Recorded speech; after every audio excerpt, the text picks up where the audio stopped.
Había una enseñanza que Jesús transmitió en secreto, un conocimiento tan peligroso que la Iglesia prefirió borrarlo de la historia.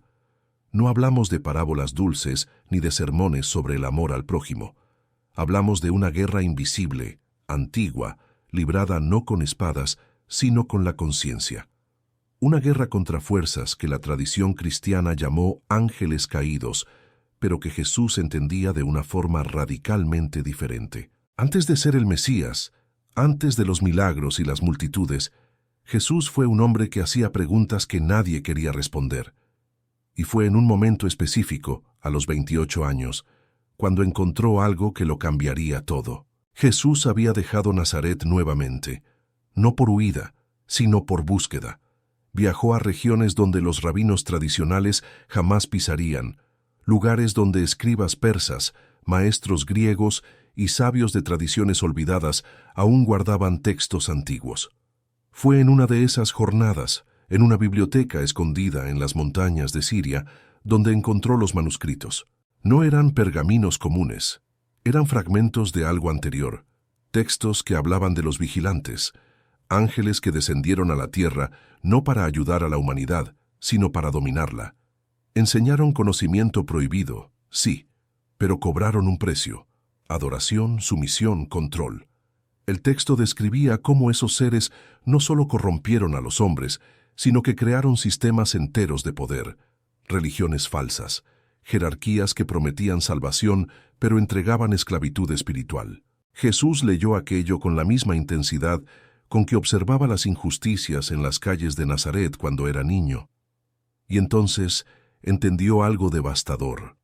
Los caídos no eran solo figuras del pasado. Todavía operaban, no en cuerpos físicos, sino a través de estructuras, a través de religiones corrompidas, a través de líderes que usaban el nombre de Dios para oprimir. Cuando regresó a Judea, Jesús ya no era el mismo. Comenzó a enseñar, pero no en las sinagogas, en las márgenes, en casas, en lugares donde el poder religioso no controlaba cada palabra. Sus discípulos más cercanos notaron el cambio. Pedro, siempre directo, preguntó cierta noche: «Maestro, hablas de liberación, pero ¿liberación de qué? Todos dicen que Roma es el enemigo». Jesús miró el fuego que ardía entre ellos. Su respuesta fue lenta, medida. Roma es un síntoma. El imperio que oprime vuestros cuerpos es visible, pero hay otro imperio invisible que oprime vuestras almas. Hay poderes que no visten armaduras, visten autoridad religiosa. Se esconden detrás de templos, de leyes divinas, de tradiciones sagradas, y lo hacen desde hace milenios. Pedro frunció el ceño. ¿Estás hablando de los fariseos? Estoy hablando de algo anterior a los fariseos, de los que enseñaron a los fariseos que Dios ama las jerarquías, que Dios exige intermediarios, que la salvación necesita ser comprada, negociada, controlada. María Magdalena estaba allí, siempre estaba. Pero a diferencia de los demás, ella no hacía preguntas por curiosidad, las hacía porque entendía el peso de las respuestas. Aquella noche fue ella quien habló. Estás diciendo que la propia religión fue corrompida desde el principio. No toda religión, pero muchas estructuras que se dicen religiosas fueron construidas por aquellos que cayeron. Ellos enseñaron a los hombres que Dios está distante, que es necesario sacrificio, ritual, mediación, que el pecado es una deuda impagable, todo mentira, todo control. Jesús se levantó. Caminó hasta el borde del pequeño campamento. La noche era oscura, sin luna. Los caídos no quieren que sepáis la verdad más simple, que Dios ya está dentro de vosotros, que no necesitáis templos, que no necesitáis sacerdotes, que el reino no es una recompensa futura, es una realidad presente cuando despertáis a ello. Hubo un silencio largo. Entonces Judas, que hasta ese momento había estado callado, habló con voz tensa. Si esto es verdad, si enseñas esto abiertamente, te van a matar. Jesús se volvió hacia él. Ya lo están intentando. En los meses siguientes, Jesús enseñó ese conocimiento solo a los más cercanos, no porque fuera egoísta, sino porque era peligroso. Sabía que las estructuras de poder religioso no tolerarían ese mensaje, no porque fuera herejía teológica, sino porque era herejía política. Si la gente entendía que no necesitaba intermediarios, el templo perdería su control. Si entendían que Dios no exigía sumisión a jerarquías humanas, toda la estructura se derrumbaría. María Magdalena se convirtió en la discípula más atenta, no por devoción ciega, sino por comprensión profunda. Hacía preguntas que los demás evitaban. Cierta tarde, mientras caminaban solos, preguntó algo que Jesús esperaba. Si los caídos crearon sistemas de control, ¿cómo sabemos que lo que tú enseñas no es otro más? Jesús se detuvo. La miró con algo cercano a la gratitud. Porque no pido que me sigáis, pido que despertéis. Porque no construyo templos, porque no establezco jerarquías, porque todo lo que enseño puede ser verificado dentro de cada uno. Si alguien necesita de mí para acceder a Dios, entonces he fracasado. María sonrió levemente. Por eso te temen. Jesús asintió. Por eso, y porque estoy diciendo que la batalla real no es contra romanos ni fariseos, es contra los principios que ellos representan. Principios plantados hace tanto tiempo que parecen naturales. La idea de que el poder espiritual necesita jerarquía, de que la salvación necesita castigo, de que Dios está lejos y enojado. ¿Y cuál es la verdad? Que Dios nunca se alejó, que sois chispas de lo divino atrapadas en sistemas que se lucran con vuestra ignorancia, que despertar a eso es el único pecado imperdonable a los ojos de los que controlan. Fue María Magdalena quien recibió las enseñanzas más profundas, no porque fuera especial, sino porque hacía las preguntas más difíciles y no aceptaba respuestas fáciles. Jesús le enseñó sobre la gnosis, palabra que significa conocimiento directo. No conocimiento acerca de Dios, sino conocimiento de Dios como experiencia íntima, sin mediadores. Le enseñó que los caídos operaban a través del miedo. Miedo al pecado, miedo a la muerte, miedo a la exclusión. Y que la única arma contra ese miedo era el conocimiento de que nada puede separaros de lo divino que ya sois. Pero la enseñanza más peligrosa, la que sería borrada con más violencia por la iglesia naciente, fue esta. Jesús dijo que el Dios del Antiguo Testamento, el Dios de la ira y del castigo, no era el verdadero Dios. Era una creación de los caídos, un demiurgo, un Dios menor que se presentaba como absoluto. El verdadero Dios, el Padre que Jesús anunciaba, nunca pidió sacrificios, nunca amenazó, nunca dividió a la humanidad en elegidos y condenados. Cuando María preguntó cómo lo sabía, Jesús respondió con una simplicidad devastadora. Porque lo experimenté, porque fui más allá del miedo y de la doctrina, porque dejé de aceptar lo que me enseñaron y busqué directamente, y lo que encontré no se parece en nada a lo que los sacerdotes predican. Las tensiones crecieron. Los fariseos comenzaron a vigilar a Jesús más de cerca, no porque rompiera el sábado o comiera con pecadores. Eso era escándalo superficial. El problema real era el mensaje de fondo. Estaba deslegitimando todo el sistema, diciendo que el templo era innecesario, que los rituales eran teatros de control, que la ley, cuando se usaba para oprimir, era herramienta de los caídos, no de Dios. Pedro, siempre pragmático, intentó convencer a Jesús de suavizar el mensaje. Maestro, podemos decir las mismas cosas de forma más aceptable, sin atacar el templo directamente, sin hablar de ángeles caídos y sistemas corrompidos. Jesús lo miró con tristeza. Pedro, si hago eso, me convierto en uno más de los reformadores. Uno más que ajusta el sistema sin cuestionarlo. No vine a ajustar, vine a revelar. Y revelar duele porque obliga a las personas a elegir, permanecer en la ilusión cómoda o despertar a la guerra. ¿Qué guerra?, preguntó Pedro, frustrado.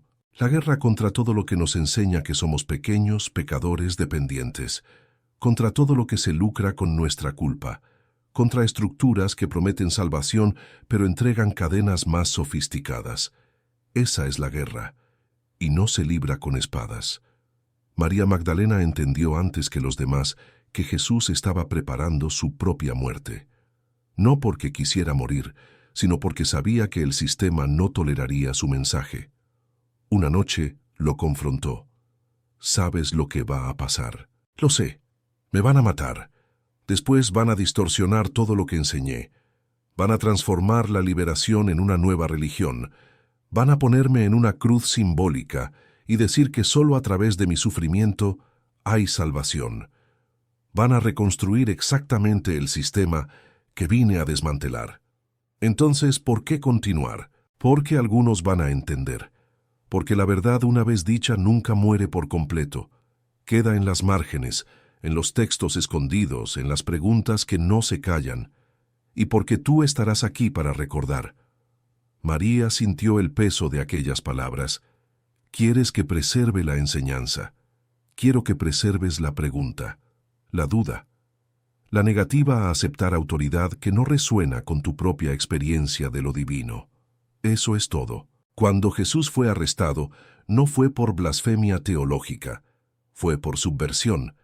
Pilato no se preocupaba por debates sobre el sábado o la pureza ritual, pero cuando los fariseos explicaron que Jesús estaba diciendo que el propio sistema religioso era corrupto, que estaba llamando a las autoridades siervos de poderes caídos, que estaba liberando al pueblo de la necesidad de templo y sacerdocio, entonces Pilato entendió el peligro. «Este hombre desestabiliza el orden», dijeron, «no solo el orden romano, sino el orden divino que sostiene a los imperios».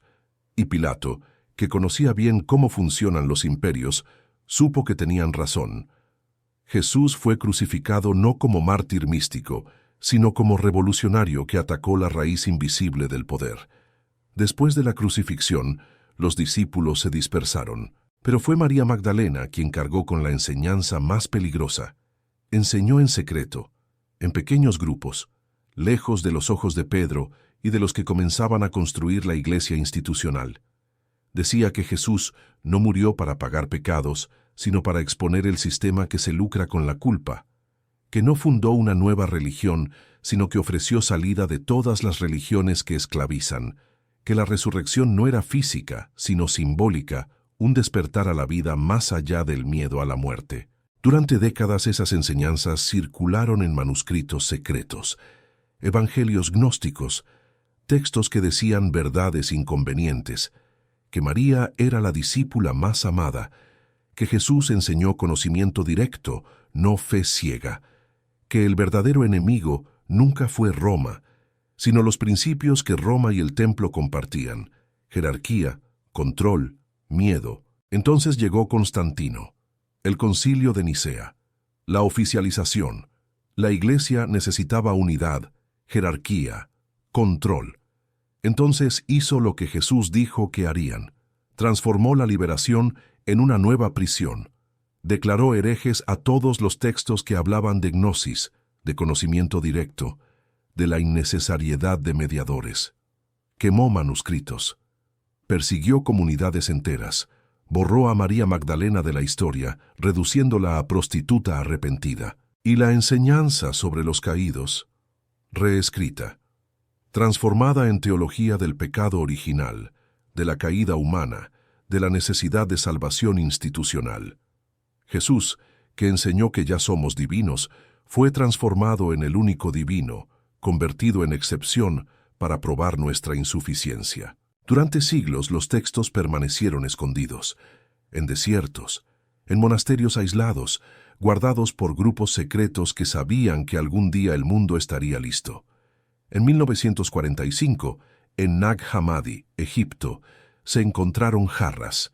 Dentro, manuscritos preservados, evangelios prohibidos, textos gnósticos. Y allí, en las palabras cuidadosamente copiadas, la voz de Jesús diciendo lo que la Iglesia había silenciado: que el reino está dentro, que no necesitamos salvadores externos, que la guerra real es contra sistemas que nos convencen de nuestra pequeñez.